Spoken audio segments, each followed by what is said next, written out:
चलिए, पिछले वीडियो में हमने ऑक्सीकरण एवं अवकरण के प्रभाव पढ़ा था, ठीक है। उसमें से हम एक और प्रक्रिया को प्रभाव को छोड़ दिए थे, जो है दहन की क्रिया। तो हमारे दैनिक जीवन में दहन की कई क्रियाएं होती है, जैसे लकड़ी का जलना, किरोसिन का जलना, पेट्रोलियम का जलना, ये सब क्या है, दहन की क्रिया है, ठीक है। तो लिखते हैं हमारे दैनिक जीवन में, हमारे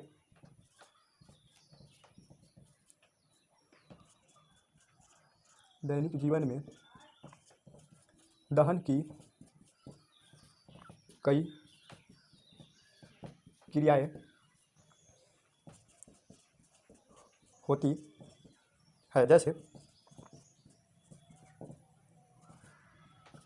लकड़ी, केरोसिन,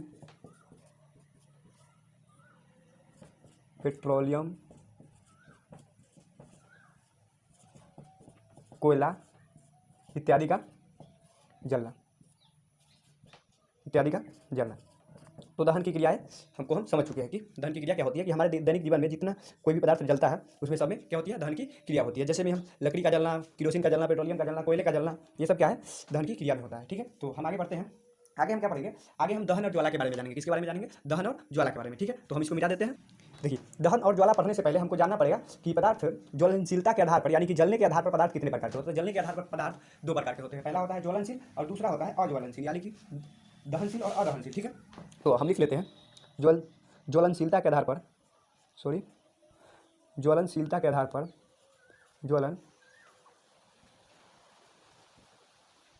ज्वलनशीलता के आधार पर पदार्थ दो प्रकार के होते हैं, दो प्रकार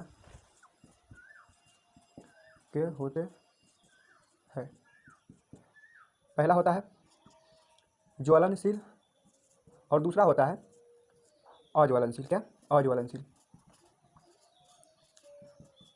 अब यहाँ पे ज्वलनशील और अज्वलनशील होता है क्या, देखिए, ज्वलनशील वो होता है जो पदार्थ जलता है और अज्वलनशील वो होता है जो नहीं जलता। अब हमें ये पढ़ने की जरूरत नहीं है ज्वलनशील और अज्वलनशील होता क्या है। जैसे में देखिए, हम अपने आप खुद से पता लगा सकते हैं कि ज्वलनशील और अज्वलनशील होता क्या है। जैसे में हम देखते हैं कागज जलता है, लकड़ी जलता है, बहुत सारी चीज़ जलते हैं, पेट्रोलियम जलता है, किरोसिन जलते हैं, उसके बाद लकड़ी जलते हैं, ये सब जलते हैं, यानी कि ज्वलनशील है। अब देखिए, ईंट पत्थर मिट्टी ये सब जलते हैं क्या, नहीं जलते हैं। तो हम इसको बता सकते हैं कि ये क्या है, अज्वलनशील पदार्थ है। तो हम लिख सकते हैं कागज, लकड़ी इत्यादि क्या है, ज्वलनशील पदार्थ है। और यहाँ पे देखिए, अज्वलनशील में क्या होगा, ईंट पत्थर इत्यादि, ईंट पत्थर इत्यादि क्या है, अज्वलनशील पदार्थ। तो चलिए आगे हम देखते हैं दहन क्या होता है, क्या दहन क्या होता है, ठीक है। तो दहन पर हम अभी दहन पढ़ने जा रहे हैं, ठीक। एक बात और कि दहन में जो पदार्थ जलता है हम उसे क्या बोलते हैं, दहनशील पदार्थ बोलते हैं। क्या बोलते हैं, दहनशील या ज्वलनशील पदार्थ बोलते हैं, ठीक। स्टार देके लिख लेते हैं, दहन में जो पदार्थ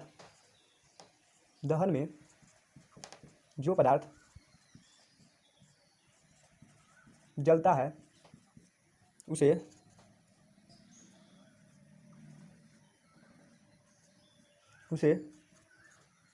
दहनशील या ज्वलनशील पदार्थ बोलते हैं। क्या बोलते हैं, ज्वलनशील पदार्थ बोलते हैं, कहते हैं, ठीक है।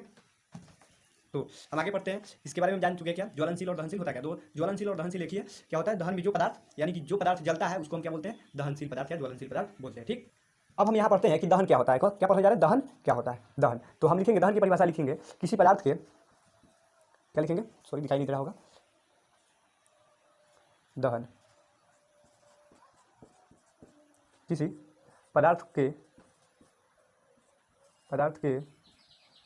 ऑक्सीजन की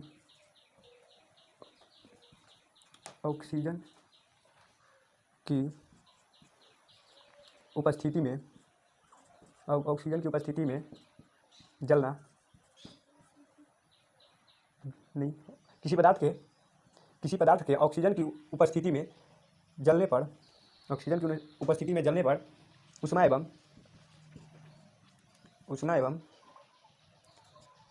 प्रकाश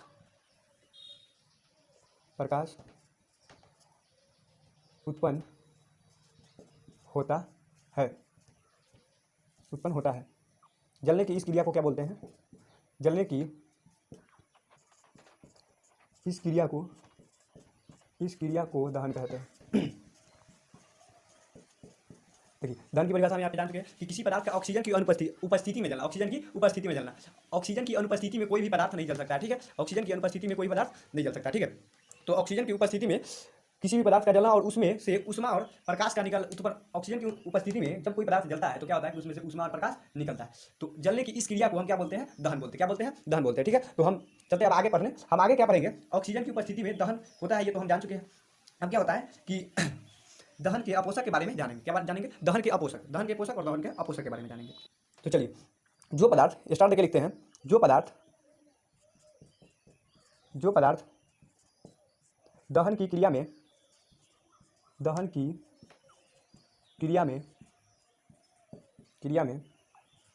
सहायक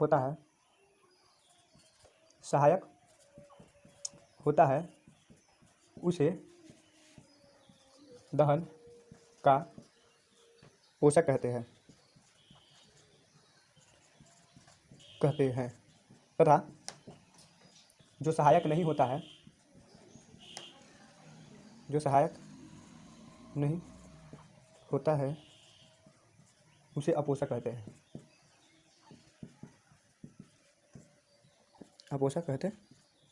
ठीक है। तो अब यहाँ पे देख चुके हैं कि जो पदार्थ दहन की क्रिया में सहायक होता है, यानी कि कहने का मतलब कि जो पदार्थ दहन की क्रिया में जलता है उसको हम क्या बोलते हैं? पोषक पदार्थ बोलते हैं। और जो पदार्थ नहीं जलता है उसको हम क्या बोलते हैं? अपोषक बोलते हैं। क्या बोलते हैं? अपोषक बोलते हैं। देखिए याद रखिएगा, हमेशा दहन की क्रिया जब भी होगी ऑक्सीजन की उपस्थिति में होगी। कब होगी? ऑक्सीजन की उपस्थिति में होगी। ऑक्सीजन की अनुपस्थिति में दहन की क्रिया कभी नहीं होती है। क्या? ऑक्सीजन की अनुपस्थिति में दहन की क्रिया कभी नहीं होती है, ठीक है। तो हम इसके बाद क्या पढ़ने जा रहे हैं?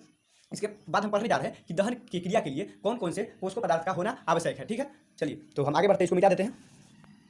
तो चलिए हम दहन टॉपिक लगाते हैं। दहन के लिए आवश्यक शर्तें। क्या? दहन के लिए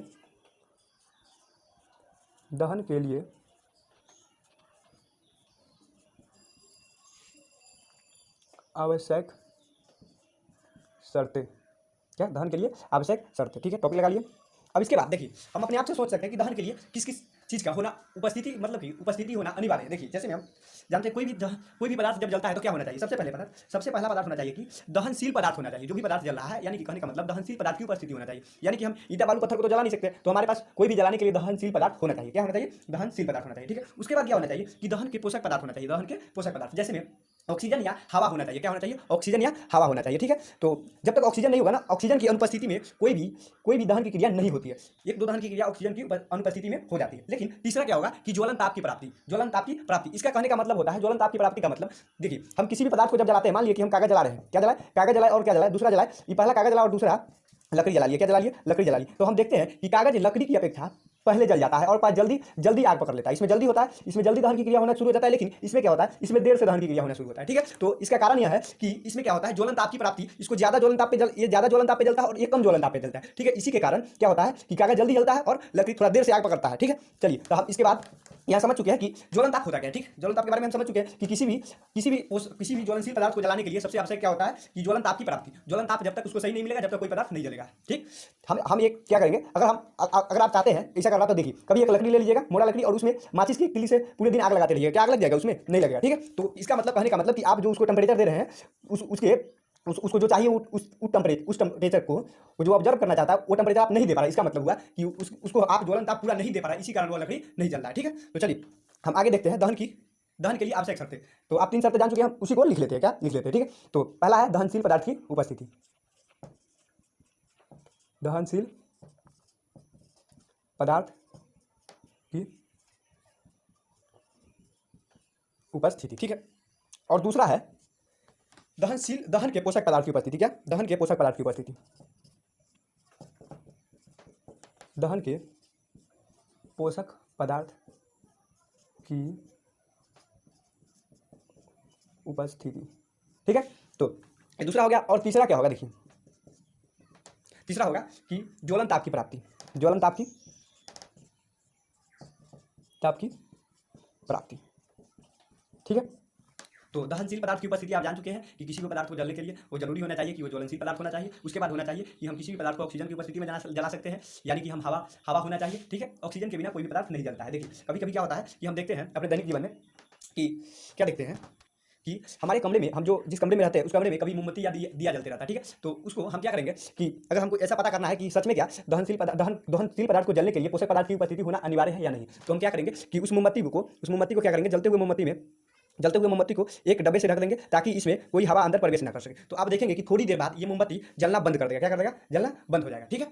इसलिए अगर आपके गाँव कभी भी कहीं पे आगजनी की समस्या हो, अगर कोई भी व्यक्ति आग में लिपटा हुआ हो, यानी कि उसके बॉडी शरीर में आग पकड़ा हुआ हो, तो हम सबसे पहले क्या करेंगे कि उसको हम एक कंबल से ढक देंगे, क्या करेंगे, एक कंबल से ढक देंगे, ताकि क्या हो कि जो व्यक्ति के शरीर में आग लगा हुआ है वो व्यक्ति क्या होगा कि वो हमारे हवा की मतलब कि हवा के अटैच से बच जाएगा, क्या, हवा के अटैच से बच जाएगा, यानी कि हवा उस कंबल को पार नहीं कर पाएगा। और जब वो उस व्यक्ति को हम कंबल उठाने के बाद ताकि उसका संपर्क हवा से न रह सके, ठीक है, तो क्या होगा कि उसके बॉडी का आग जल्दी खत्म हो जाएगा। हम कभी कभी ऐसा भी देखते हैं कि अगर कभी कभी ऐसा करना, छोड़िए ये सब जानने की जरूरत नहीं है, चाहे जान लेते हैं।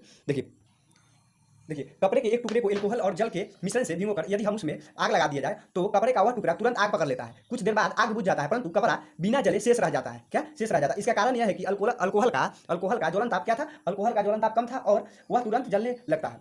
जब पूरा कपड़े पर का एल्कोहल जल जाता है तब भी कपड़ा नहीं जलता है। इसका कारण यह होता है कि पानी उस कपड़े को बचाए रखता है, और ठीक है, एल्कोहल का क्या होता है, एल्कोहल का ज्वलन ताप कम होने के कारण एल्कोहल जल्द ही जल जाता है, ठीक है। तो यहाँ पे हम क्या पढ़े, यहाँ पे हम दहन के बारे में पढ़े हैं, दहनशील पदार्थ के बारे में जाने और दहनशील पदार्थ के बारे में जाने हैं, दहन की क्रिया के बारे में जाने हैं, ठीक है। तो अगले वीडियो में हम क्या जानेंगे, ज्वाला के बारे में जानेंगे और मोमबत्ती की ज्वाला के बारे में जानेंगे, ठीक है। उसके बाद अगले वीडियो में मिलते हैं।